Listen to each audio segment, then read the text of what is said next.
Section 1. You will hear a student talking to the student accommodation officer at a college. First, you have some time to look at questions 1 to 5.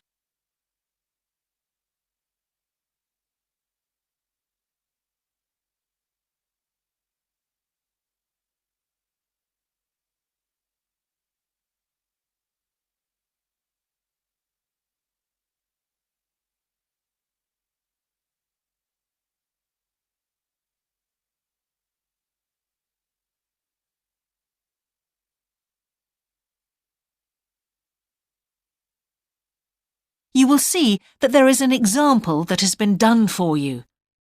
On this occasion only, the conversation relating to this will be played first.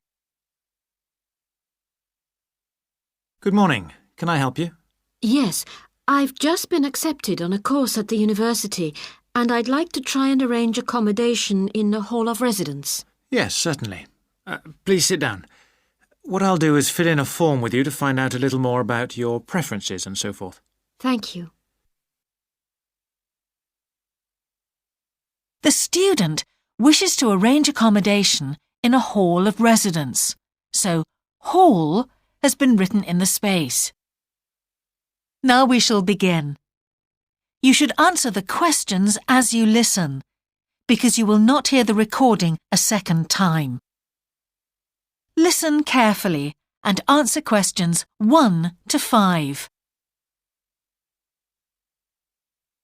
Good morning. Can I help you? Yes, I've just been accepted on a course at the university and I'd like to try and arrange accommodation in a hall of residence. Yes, certainly. Please sit down. What I'll do is fill in a form with you to find out a little more about your preferences and so forth. Thank you. So, first of all, can I take your name? It's Anu Bhatt. Could you spell your name, please? Yes, ANUBHATT. Thanks. And could I ask your date of birth? The 31st of March, 1972. Thank you. And where are you from? India. Oh, right. And what will you be studying? I'm doing a course in nursing. Right, thank you. And how long would you want to stay in hall, do you think? Well, it'll take 3 years, but I'd only like to stay in hall for 2. I'd like to think about living outside for the 3rd year. Fine. And what did you have in mind for catering? Do you want to cook for yourself or have all your meals provided? That's full board. Is there something in between? Yes, you can just have evening meal provided, which is half board. That's what I'd prefer. Yes, a lot of students opt for that. Now, with that in mind, do you have any special diet, anything we should know about? Yes, I don't take red meat. No red meat. Before you hear the rest of the conversation, you have some time to look at questions 6 to 10.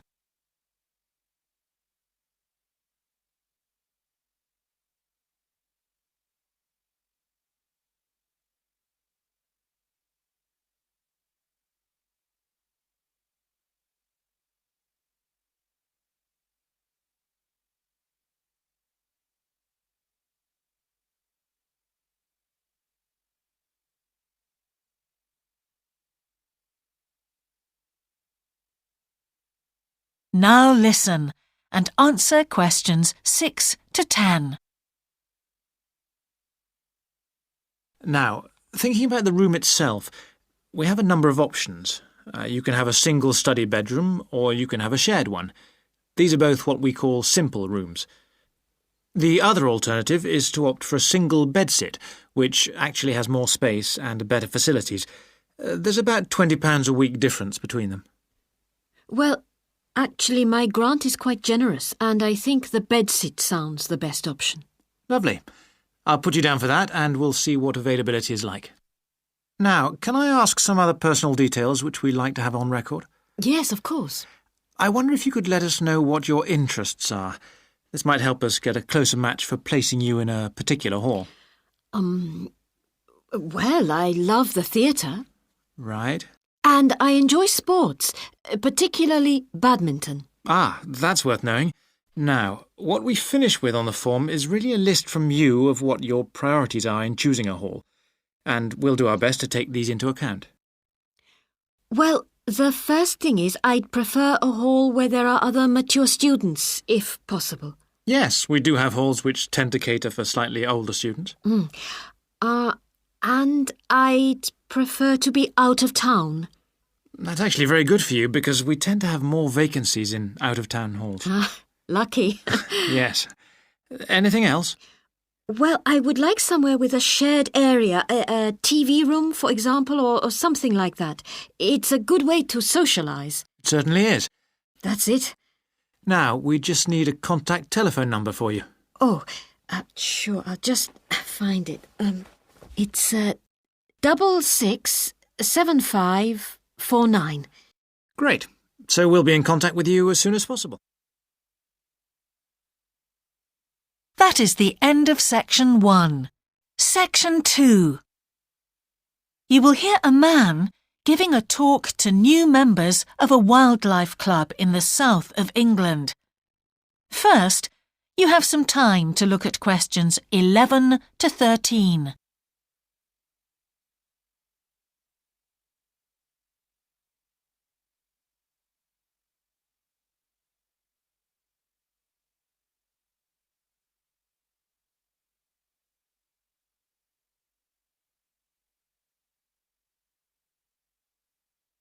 Now listen carefully and answer questions 11 to 13. Hello, I'm delighted to welcome you to our wildlife club and very pleased that you're interested in the countryside and the plants and creatures of this area. I think you'll be surprised at the variety we have here, even though we're not far from London. I'll start by telling you about some of the parks and open spaces nearby. One very pleasant place is Halland Common. This has been public land for hundreds of years, and what you'll find interesting is that the River Ouse, which flows into the sea 80 kilometres away, has its source in the common. There's an information board about the plants and animals you can see here, and, by the way, the common is accessible 24 hours a day. Then there's Holt Island, which is noted for its great range of trees. In the past, willows were grown here commercially for basket making, and this ancient craft has recently been reintroduced. The island is only open to the public from Friday to Sunday because it's quite small, and if there were people around every day, much of the wildlife would keep away. From there, it's just a short walk across the bridge to Longfield Country Park. Longfield has a modern replica of a farm from over 2,000 years ago. Children's activities are often arranged there, like bread making and face painting. The park is only open during daylight hours, so bear that in mind if you decide to go there. Before you hear the rest of the talk, you have some time to look at questions 14 to 20.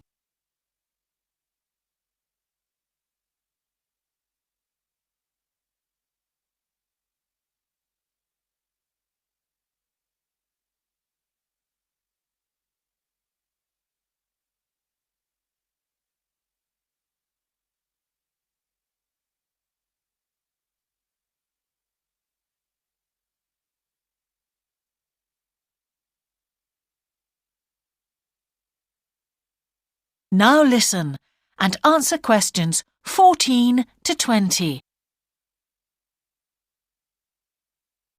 Longfield Park has a programme of activities throughout the year, and to give you a sample, this is what's happening in the next few days. On Monday, you can learn about herbs and how they've been used over the centuries.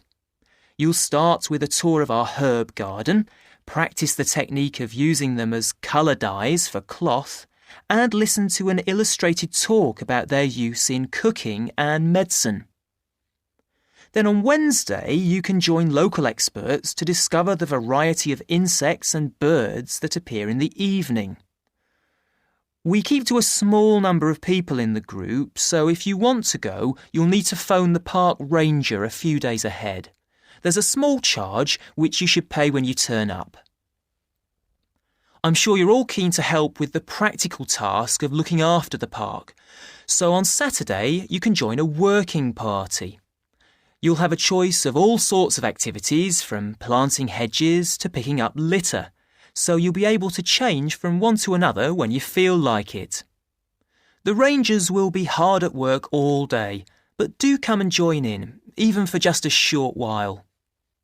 One thing, though, is to make sure you're wearing something that you don't mind getting dirty or torn.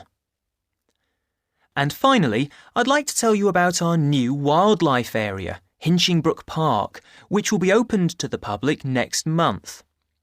This slide doesn't really indicate how big it is, but anyway, you can see the 2 gates into the park and the main paths.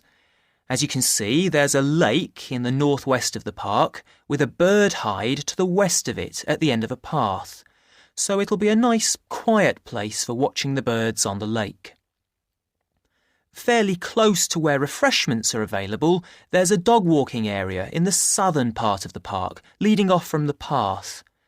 And if you just want to sit and relax, you can go to the flower garden. That's the circular area on the map, surrounded by paths. And finally, there's a wooded area in the western section of the park, between 2 paths. OK, that's enough from me, so let's get on and have a look. That is the end of Section 2. Section 3. You will hear the Director of Studies in an English Language Centre and a student representative talking about their self-access centre.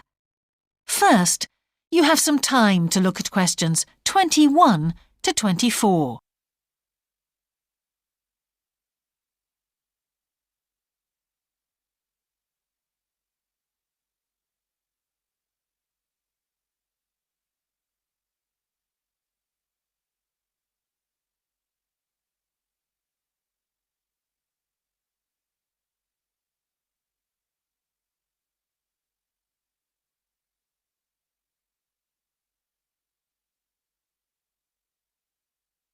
Now listen carefully and answer questions 21 to 24.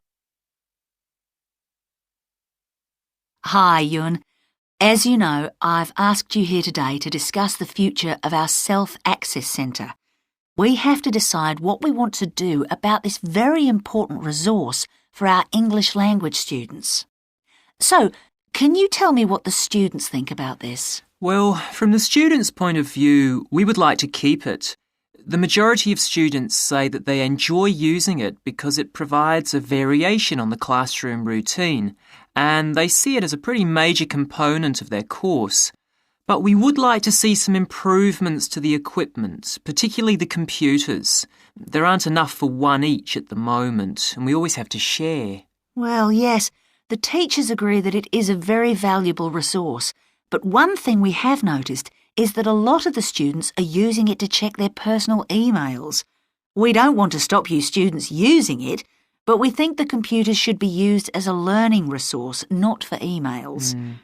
Some of us also think that we could benefit a lot more by relocating the Self-Access Centre to the main university library building.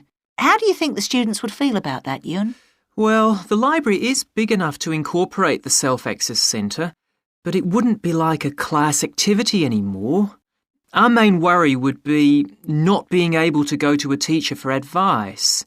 I'm sure there would be plenty of things to do, but we really need teachers to help us choose the best activities. Well, there would still be a teacher present and he or she would guide the activities of the students. We wouldn't just leave them to get on with it. Yes, but I think the students would be much happier keeping the existing setup. They really like going to the Self-Access Centre with their teacher and staying together as a group to do activities. If we could just improve the resources and facilities, I think it would be fine. Is the cost going to be a problem? It's not so much the expense that I'm worried about, and we've certainly got room to do it, but it's the problem of timetabling a teacher to be in there outside class hours. If we're going to spend a lot of money on equipment and resources, we really need to make sure that everything is looked after properly. Anyway, let's make some notes to see just what needs doing to improve the centre. Before you hear the rest of the conversation, you have some time to look at questions 25 to 30.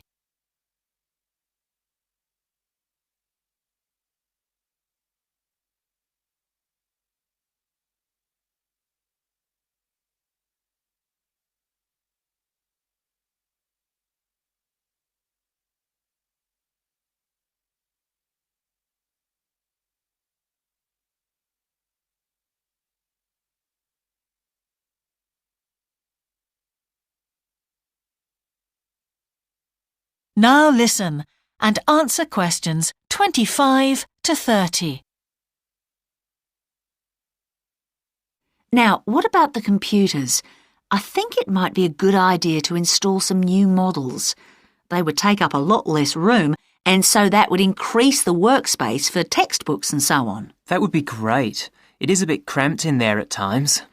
What about other resources? Do you have a list of things that the students would like to see improved? Yes, one of the comments that students frequently make is that they find it difficult to find materials that are appropriate for their level, especially reading resources. So I think we need to label them more clearly. Well, that's easy enough. We can get that organised very quickly. In fact, I think we should review all of the study resources as some of them are looking a bit out of date. Definitely. The CD section especially needs to be more current. I think we should get some of the ones that go with our latest course books and also make multiple copies. Good. Now, I was also thinking about some different materials that we haven't got in there at all. What do you think of the idea of introducing some workbooks?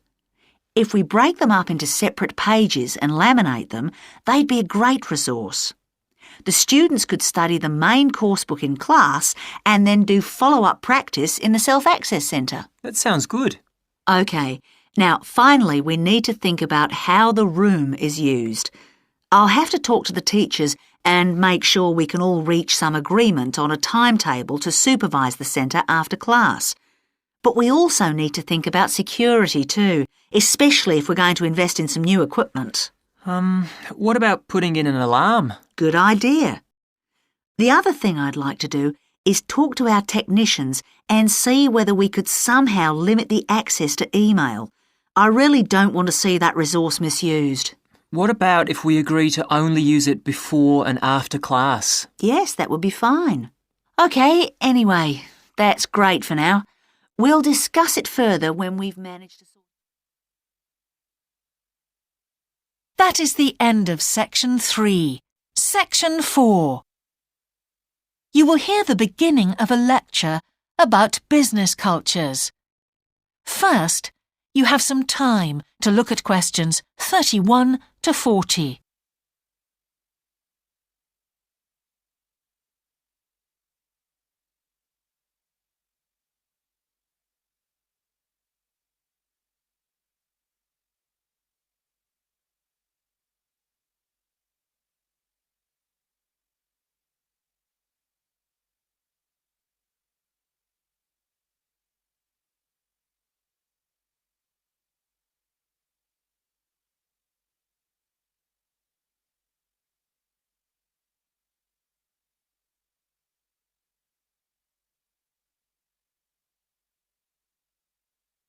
Now listen carefully and answer questions 31 to 40. Good morning, everyone. Now, whether you're going to university to study business or some other subject, many of you will eventually end up working for a company of some kind. Now, when you first start working somewhere, you will realize that the organization you've joined has certain characteristics. And we often refer to these social characteristics as the culture of the organization. This includes its unwritten ideas, beliefs, values, and things like that. One well-known writer has classified company cultures by identifying 4 major types. The first type is called the power culture, and it's usually found in small organizations. It's the type of culture that needs a central source of power to be effective, and because control is in the hands of just one or two people, there aren't many rules or procedures. Another characteristic is that communication usually takes the form of conversations rather than, say, formal meetings or written memos. Now, one of the benefits of this culture is that the organization has the ability to act quickly, so it responds well to threat or danger on the one hand, and opportunity on the other. But on the negative side, this type of organization doesn't always act effectively, because it depends too much on one or two people at the top, and when these people make poor decisions, there's no one else who can influence them. And the kind of person who does well in this type of business culture is one who is happy to take risks, and for whom job security is a low priority. The next type is known as role culture. That's R-O-L-E, not R-O-L-L, by the way. And this type is usually found in large companies, which have lots of different levels in them. These organizations usually have separate departments that specialize in things like finance or sales or maintenance or whatever. Each one is coordinated at the top by a small group of senior managers, and typically everyone's job is controlled by sets of rules and procedures. For example, there are specific job descriptions, rules for discipline, and so on. What are the benefits of this kind of culture? Well, firstly, because it's found in large organizations, its fixed costs, or overheads as they're known, are low in relation to its output or what it produces. In other words, it can achieve economies of scale. And secondly, it is particularly successful in business markets where technical expertise is important. On the other hand, this culture is often very slow to recognize the need for change, and even slower to react. What kind of person does this type of culture suit? Well, it suits employees who value security and who don't particularly want to have responsibility.